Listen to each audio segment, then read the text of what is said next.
Hello student, welcome to our channel Rohit study plus. आज की इस वीडियो में हम बात करेंगे कक्षा 10 जो कि गणित के टॉप 10 MCQ बहुविकल्पी प्रश्न 10 उनकी चर्चा होगी। ये उस वीडियो का वीडियो नंबर 2 होगा। इसी तरह मैं आपके कुल 10 वीडियो बनाने वाला हूं। अगर प्रत्येक वीडियो में 10-10 क्वेश्चन आएंगे तो टोटल आपके हो जाएंगे 100 क्वेश्चन।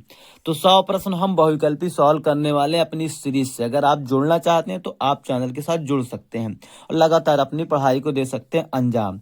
तो पहला क्वेश्चन ये है जो कि 2025 के बोर्ड एग्जाम में आया था कि संख्या 4√3 है। ध्यान रखना कि आपका एक चैप्टर है पहला जिसका नाम है वास्तविक संख्याएं। उसमें दो प्रकार की संख्याएं होती है। एक होती है परिमेय संख्या। क्या होती है? एक परिमेय संख्या होती है और एक अपरिमेय संख्या होती है। कौन सी? अपरिमेय। जब भी कभी भी तुम्हें ऐसे संख्या लिखी 2 लिखी मिल जाए, 3/2 लिख दिया या -5/2 लिख दिया या -4 लिख दिया गया, 0 लिख दिया गया, तो ऐसी संख्याओं को हम परिमेय संख्या कहेंगे। लेकिन अगर कहीं पर भी तुमको रूट दिख जाए, रूट में लिखी हुई संख्याएं मिल जाए, अंडर रूट के अंदर लिखी मिल जाए, तो समझ जाइएगा कि वो एक अपरिमेय संख्या है। तो ये आंसर तुम्हारा क्या होगा? अपरिमेय। ये नहीं देखना कि यहाँ 4 भी लिखा हुआ है, 4 से मतलब नहीं हमें। हमें अगर परिमेय और अपरिमेय दोनों चीज शामिल है तो हम अपरिमेय को ही मानेंगे। तो ये अपरिमेय संख्या हो जाएगी। कुछ इस प्रकार आप टिक कर सकते थे। एक क्वेश्चन आपका ये परिमेय अपरिमेय से बनना तय है। तो ऐसा कुछ भी आ जाए देख लेते हैं क्वेश्चन नंबर दूसरे को। यदि 20 और 25 का LCM लासा निकालते हैं तो 100 आ जाता है, तो उनका मासा क्या होगा? देखिए, या तो आप एक फॉर्मूला लगा सकते हैं कि दोनों संख्याओं का गुणनफल बराबर लासा गुणे मासा। आपको ये फार्मूला पता होगा कि इन दोनों संख्या को गुणा कर दीजिए और लासा और मासा का गुणा कर दीजिए तो बराबर होता है। तो अगर ऐसे करना है तो भी कर लीजिए। दूसरा तरीका भी मैं आपको बता दूंगा, तो आप उससे और आसानी से कर सकते हैं। तो सबसे पहले तरीके से करते हैं कि इन दोनों संख्याओं का गुणनफल, मतलब दोनों जो संख्याएं होती हैं, ये आपका अध्याय नंबर 1.2 में इसके क्वेश्चन बहुत मिलेंगे, 1.2 में बहुत मिलेंगे, ठीक है, प्रश्नावली में। तो इसके बराबर होता है LCM गुणे HCF के।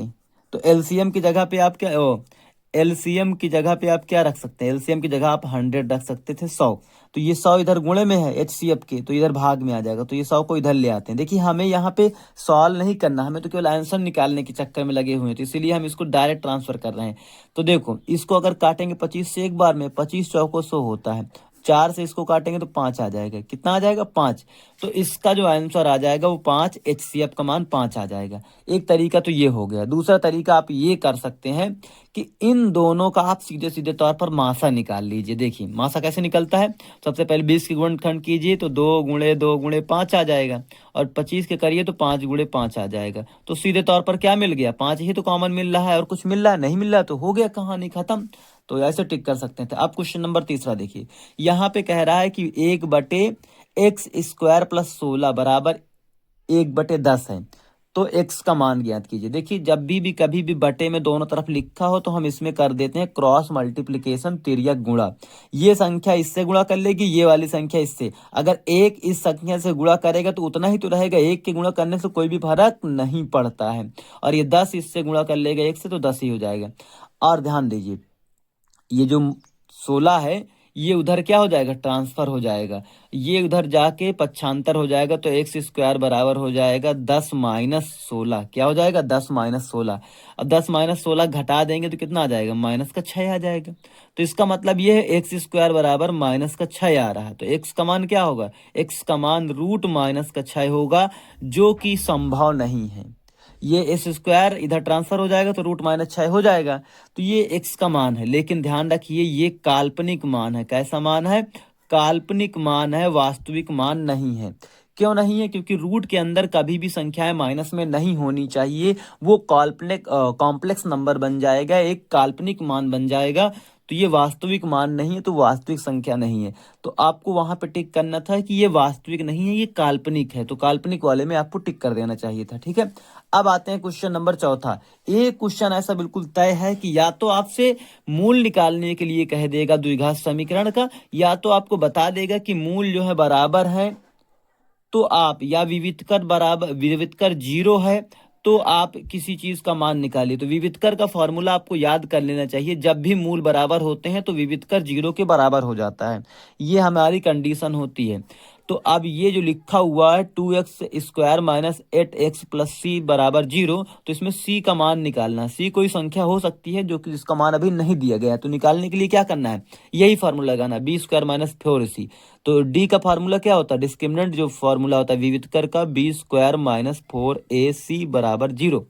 बी और ए, ये सी, ये क्या है, तो ये जो ए के बगल में लिखा होता है वो ए का मान होता है। जो x² के बगल में लिखा है, x का गुणांक है x² का, वो ए है। जो x का गुणांक है वो b है, जैसे कि यहाँ पे -8 है, और c की जगह पे c ही लिखा हुआ है, कोई दिक्कत नहीं। x² के बगल में जो लिखा होगा वो a होगा, x के बगल में लिखा होगा जो b होगा। जरूरी नहीं कि a b c सीरियल क्रम में मिल जाए, ठीक है। x के बगल में a, b के बगल में x² के बगल में a, x के बगल में b, और जो संख्या ऐसे लिखी है वो c का मान है। तो b² का मतलब क्या है, 8 का स्क्वायर करना है। किसका स्क्वायर करना, 8 का स्क्वायर। तो 8 का स्क्वायर आप बखूबी जानते हैं। देखिए 8 का स्क्वायर करने के लिए आपको क्या करना होगा, जल्दी से देख लीजिए। तो 8 यहाँ पे रखूंगा जो कि माइनस का 8 है, इसका स्क्वायर, माइनस b4ac, a का मान 2 है, c का मान c ही है, क्योंकि c का तो मान निकालना ही था। तो आप तो निकाल लेंगे, आप इसका स्क्वायर करेंगे 64 आ जाएगा, क्योंकि माइनस माइनस हो जाएगा प्लस। देखिए -8 गुणा होगा क्या हो जाएगा, प्लस का 64 हो जाएगा, माइनस माइनस प्लस, ठीक है। और इनका इनका सबका गुणा कर लेंगे तो 8 हो जाएगा, 8c बराबर 0। और दूसरा तरीका आप आगे बढ़ सकते हैं और इस 64 को उधर पक्षांतर कर सकते हैं। ये 64 जो इधर लिखा हुआ है 64 बराबर -8c, ये माइनस वाले को इधर प्लस में ले आए, ठीक है। ऐसा भी कर सकते हैं कि 8c को उधर ले गए प्लस में, और ये 8 इधर जो कि गुणे में था c के, वो इधर आकर के भाग में हो जाएगा, और 8 8 64 हो जाएगा। तो इसका मतलब 8 आ जाएगा आपका सही आंसर 8, ठीक है। तो कुछ इस तरीके से आप कर सकते थे। तो बहुत आसान है, जब भी समीकरण या किसी भी समीकरण के अगर वो बराबर हो जाए, क्या मूल बराबर हो जाए, तो आपको विविधकर का मान 0 के बराबर कर देना है, मतलब b² माइनस 4ac को। तो जो यहाँ पे मान नहीं गायब होगा, जो नहीं दिया होगा, p भी कभी दे देता है, कभी c दे देता है मान, कभी k दे देता है, तो जो मान गायब होगा वो आपका मान निकल आएगा कुछ इस तरीके से। तो ऐसे क्वेश्चन बहुत बन सकते हैं। अब क्वेश्चन नंबर 5वें को देख लेते हैं। जिस प्रकार आपने अभी वो क्वेश्चन देखा, उसी प्रकार सेम उसी तरह के बहुपद का भी सवाल आता है। इसमें भी देखो लिखा हुआ 5a, x² minus 3x plus 5a का एक शून्यक। देखिए शून्यक का मतलब ये होता है कि अगर ये जो मान लिया है, इसको अगर इसमें रख देंगे, x की जगह पे हम अगर 2 रख देंगे, इन दोनों x की जगह पे, तो इसका पूरा मान 0 के बराबर हो जाएगा। कितने के बराबर, 0, क्योंकि इसका नाम है शून्य। शून्य मतलब शून्यक, तो इसको शून्य बनाने वाला है। तो अब आपको पता है शून्य होने का मतलब ये है कि ये 2 इधर रख दिया जाए। तो x की जगह पे 2 रखेंगे तो x² मतलब 2 स्क्वायर हो जाएगा, 3 गुणे 2 प्लस 5a बराबर 0। 0 क्यों होगा, क्योंकि ये शून्यक है, ठीक है। तो ये 2 का स्क्वायर करेंगे 4, 3 के स्क्वायर 3 का गुणा करेंगे 6 प्लस 5a बराबर 0। तो इन दोनों को घटा लेंगे तो माइनस का 2 आ जाएगा, प्लस 5a बराबर 0। अब देखिए ये 2 इधर प्लस माइनस में, उधर जाके पक्षांतर कर देंगे तो क्या हो जाएगा, ये प्लस में 2 हो जाएगा। तो a बराबर क्या हो जाएगा, 2/5। क्या आ जाएगा, 2/5, क्योंकि ये गुणे में था, इधर आके भाग में हो गया। तो कुछ इस तरीके से आप इसे भी कर सकते थे। अब आते हैं 6वां क्वेश्चन, बहुत ही बेहद ही आसान क्वेश्चन है। इसमें कह रहा है कि बिंदु -5, 6 किस चतुर्थांश में होंगे। ध्यान रखिए चतुर्थांश 4 होते हैं आपके। अगर 2D की बात करें तो 2 डायमेंशन में, एक एक्स होता है एक्सिस, एक एक्स एक्सिस का डैश होता है। जो इधर साइड एक्स अक्ष के इधर साइड होते हैं उनको हम पॉजिटिव लेते हैं, प्लस में लेते हैं, 1 प्लस का 2 प्लस का 3 प्लस का 4, ठीक है। इधर जो आएंगे वो -1 -2 -3, यहाँ पे 0 होता है, यहाँ पे क्या होता है 0। और ये वाली y वाली लाइन है जिसको हम वर्टिकल लाइन, ऊर्ध्वाधर रेखा कहेंगे, और ये वाली जो हॉरिजॉन्टल है जिसको हम अपना क्षैतिज रेखा कहेंगे। तो ये प्लस वाला है और ये माइनस वाला है y का। तो y का प्लस किधर जाएगा, 1 2 3, ये y का प्लस है, और इधर y का ये माइनस में आएगा y, ठीक है। इसका मतलब ये है कि जो पहले मान दिया हुआ होता है वो x का मान होता है, और जो बाद में दिया होता है वो y का मान होता है। अब x का मान जो पहले दिया होगा, तो x का मान प्लस में दिया है कि माइनस में। देखिए x का मान माइनस में है, तो x का मान माइनस में कहाँ है, ये इधर है, यहाँ पे x का मान माइनस में है। और फिर कह रहा है कि y का मान क्या है, प्लस में। y का मान प्लस कहाँ है, ऊपर साइड है, तो मतलब यही चतुर्थांश तो हो रहा है। मतलब इधर से गए इसमें जा रहा है इधर इधर, और ये वाला जा रहा है इधर इधर प्लस प्लस, ठीक है। तो ये मतलब पूरा पूरा तौर पर ये पहला चतुर्थांश होता है, ये दूसरा चतुर्थांश होता है, ये तीसरा चतुर्थांश होता है, ये चौथा चतुर्थांश होता है। तो ये वाला हो जाएगा। और दूसरे तरीके से भी पढ़ सकते हैं, देखिए इधर देखो एक्स भी प्लस में है, वाई भी प्लस में, मतलब एक्स भी प्लस वाई भी प्लस। ये इसमें दोनों अगर प्लस प्लस के तो पहले चतुर्थांश में आ जाएगा। अब इसमें क्या होगा, इसमें देखो एक्स माइनस में है, एक्स माइनस में है और वाई प्लस में। ध्यान रखना, पहले एक्स का मान रखते हैं फिर वाई का मान रखते हैं। अब इसमें देखो, इसमें दोनों माइनस में, एक्स भी माइनस में, एक्स भी माइनस में, वाई भी माइनस में। तो एक्स माइनस कामा माइनस कर लेंगे। इसमें क्या है, वाई एक्स तो देखो प्लस में है, एक्स प्लस में है, लेकिन वाई जो है माइनस में है। तो ऐसे करके आप चतुर्थांश का पता लगा सकते हैं। ये देखो, ये माइनस में था और ये प्लस में था, दूसरे चतुर्थांश में कर देंगे तो दूसरा चतुर्थांश क्वाड्रेंट आपका सही हो जाएगा। अब आते हैं क्वेश्चन नंबर 7वें की तरफ। तो ये स्पीड आपको कुछ ज्यादा लग रही होगी, बिल्कुल यही स्पीड से आपको सॉल्व करना है, वहां पे भी जाके बोर्ड एग्जाम पे भी जाके सेम क्वेश्चन है। ये एक ही पेपर के सारे क्वेश्चंस लेके आए हैं, जो कि 2025 के क्वेश्चन थे, उन्हीं का सॉल्यूशन है। एक ही पेपर में आए थे। आपको लग रहा है कि सारे आसान क्वेश्चन आ रहे हैं, बहुत जल्दी हो जा रहे हैं, तो बिल्कुल ऐसे ही क्वेश्चन आते हैं बोर्ड एग्जाम में भी, आपको वहां पे करना होगा। तो यदि कॉस थीटा बराबर 1 है तो tan थीटा का मान निकालिए। कॉस थीटा बराबर 1, कॉस का मान 1 कब होता है, 1 0 डिग्री पर होता है, बिल्कुल सही बात है। कॉस का मान 1 कब होता है, देखो एक तो पहला तरीका आप ये लगा सकते थे कि ये कर्ण हो जाएगा और ये बटे में लंब आधार हो जाएगा, बटे में कर्ण होता है। तो आधार बटे कर्ण हो गया, फिर आप लंब निकालते, ये सॉल्व करते। ये फालतू झंझट हमको नहीं चाहिए, ठीक है। हमें क्या चाहिए कि ये कर्ण हो गया, ये आधार हो गया, तो कर्ण बटे में 1 है तो इसके रूट लगाएंगे। तो अब लंब हमें निकालना पड़ेगा। लंब बराबर होता है कर्ण का स्क्वायर माइनस आधार का स्क्वायर। तो ये फॉर्मूला लगा के आप करेंगे, फिर 0 आ जाएगा।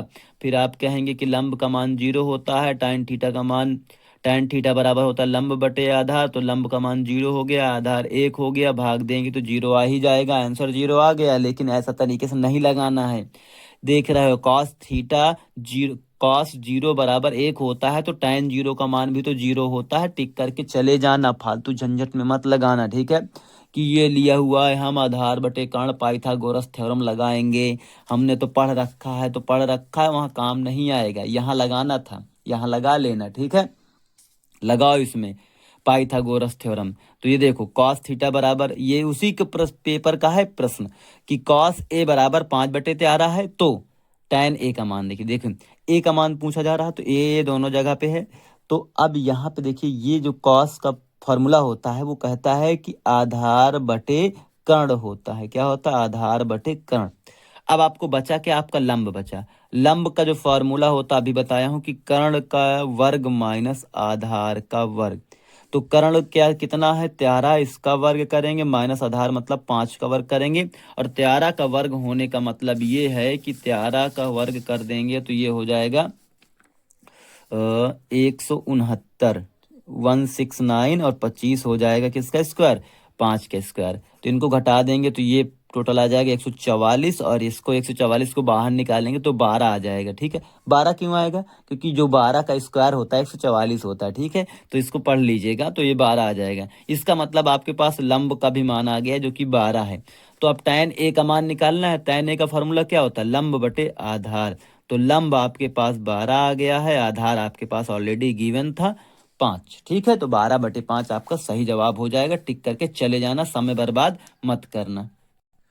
क्वेश्चन नंबर 9 बेहद ही आसान क्वेश्चन है। ये कह रहा है कि tan अल्फा बराबर tan साइन अल्फा, तो अल्फा का मान क्या होगा। ऐसा कह रहा है कि अगर किसी भी कोण पर tan का मान निकालते हैं और साइन का मान निकालते हैं तो दोनों बराबर आते हैं। बताओ कहाँ पे आता है, कहाँ पे ऐसा कौन सा मान है जहां पे ये दोनों बराबर हो जाते हैं। देखो, साइन 0 का मान कितना होता है, 0 होता है। कॉस 0 का और tan 0 का मान कितना होता है, 0 होता है। इसका मतलब अल्फा का मान 0 होगा, अल्फा बराबर 0 डिग्री, ठीक है। तो इस तरह से सॉल्व करना है। दूसरा तरीका भी आप अपना सकते थे कि इसको आप इसके पदों में लिखते हैं, बहुत ही झंझटी क्वेश्चन हो जाता है। लेकिन आपको ऐसे ही करना है, जब इसका मान पता है कि ये कौन सा मान, दोनों के मान बराबर किस एंगल पर होंगे, तो वही एंगल आपका इसका जवाब हो जाएगा। तो इस तरह 0 डिग्री आपका आ जाएगा। अब आते हैं हम अपने आखिरी प्रश्न की तरफ, और ध्यान रखना एक प्रश्न आपको होमवर्क के लिए भी रहेगा कि किसी अधिवर्ष में 53 रविवार होने की प्रायिकता क्या होगी। देखिए, प्रायिकता तो निकालना है, लेकिन ये अधिवर्ष कह रहा है। अधिवर्ष का मतलब लीप ईयर होता है, हिंदी इंग्लिश में होता है लीप ईयर। क्या होता है? Leap year. जब हो जाते हैं 366 दिन, ऐसे तो 365 दिन होते हैं। कितने 65 दिन? 365 दिन। तो अब ये कह रहा है 53 रविवार होने की प्रायिकता क्या होगी। अगर 366 में, पहले तो लीप ईयर का निकाल देता हूँ। 300, पहले मैं एक नॉर्मल ईयर का निकाल देता हूँ, जो कि तुम्हारा ऐसे ही होता। 2 क्वेश्चन आपके यहाँ पे बन जाएंगे, तो इससे फायदा हो जाएगा आपका। तो देखो, 53 रविवार तो हो ही जाएंगे, ये तो बिल्कुल पक्की बात नहीं है। तो देखिए, ये है 365। मान लो पहला दिन रविवार से स्टार्ट होता है, तो 7 से अगर इसमें भाग देते हैं तो 7 पाना 35, 7 दूनी 14, तो 52 रविवार तो हो जाएंगे। लेकिन हमारे पास कुछ बच जाएगा। वो बचेगा क्या? एक दिन। कितना दिन बचेगा? एक दिन। तो 52 रविवार तो हो जाएंगे, लेकिन एक दिन बच जाएगा। और अगर 366 दिन हो गए तो 7 से भाग देंगे तो 52 दिन तो हो जाएंगे, प्लस 2 दिन बच जाएंगे। अब 2 दिन में 7 दिन होते हैं, मतलब 7 दिन में एक बार रविवार आता है, तो 1/7 हो जाएगा आपका। इसकी प्रायिकता, किसकी प्रायिकता? ये आपके नॉर्मल ईयर की, जो साल में रविवार 53 रविवार होने की प्रायिकता, ये 1/7 हो जाएगी। लेकिन अगर वो अब नॉर्मल है, असाधारण ईयर है, लीप ईयर है, अधिवर्ष है, तो आपका यही चीज 2 से इस फल में देगा, तो 2/7 आपका सही जवाब होगा। 1/7 आपका कब होगा? नॉर्मल ईयर के लिए। 2/7 आपका लीप ईयर के लिए। अब कमेंट बॉक्स में आपको जवाब देना है क्वेश्चन का, जो क्वेश्चन ये है कि sine 38 degree minus cos 42 degree 52 degree, तो इसका मान कितना होगा, ये कमेंट बॉक्स में आपको बताना है। Cos sine 38 degree minus cos 52 degree का मान कमेंट बॉक्स में आपको टाइप करना है। चलिए मिलते हैं नेक्स्ट वीडियो में। Till then, thank you.